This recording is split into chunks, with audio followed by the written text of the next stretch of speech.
বিএনপির প্রতিষ্ঠাতা ও সাবেক রাষ্ট্রপতি জিয়াউর রহমানের ৪৩তম মৃত্যুবার্ষিকী উপলক্ষে সোমবার জাতীয় প্রেসক্লাবে আলোচনা সভার আয়োজন করে জাতীয়তাবাদী মহিলা দল। আলোচনার প্রধান অতিথি বিএনপি মহাসচিব মির্জা ফখরুল ইসলাম আলমগীর বলেন, সরকারের লোকজন শুধু লুটপাটে ব্যস্ত। অভিযোগ করেন, দুর্নীতি করতে নেওয়া হয়েছে মেগা প্রকল্প। এত উন্নতি হয় আমরা নাকি চোখে দেখতে পাই না, আমরা কি সবচেয়ে খারাপ জিনিস দেখি?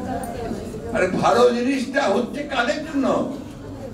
তোমাদের জন্য ভালো জিনিস। এই যে বানিয়েছো বিশাল বিশাল তোমার মেগা প্রজেক্ট করে, এটাতে তোমাদের জন্য। তোমরা এখান থেকে প্রচুর চুরি করেছো, দুর্নীতি করেছো।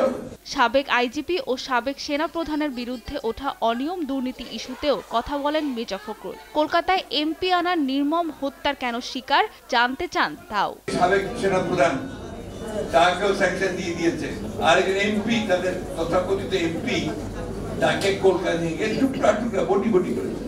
এখন সেনাবাহিনীর অবস্থা কি? একটা ইনস্টিটিউশন হিসাবে তার সম্মান ইজ্জত কোথায় থাকে যখন তার সাবেক সেনা প্রধানকে স্যাংশন দেয়?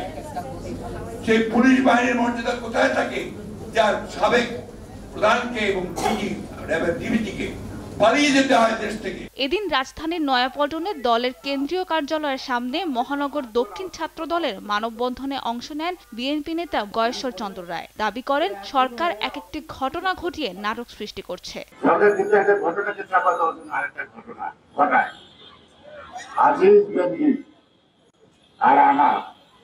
তিনটি ঘটনা দিয়ে জনগণের দৃষ্টি অন্যত্র নেওয়ার চেষ্টা, এই সাপ নাচানো, ব্যাং নাচানো আর বানর নাচানোর খেলা।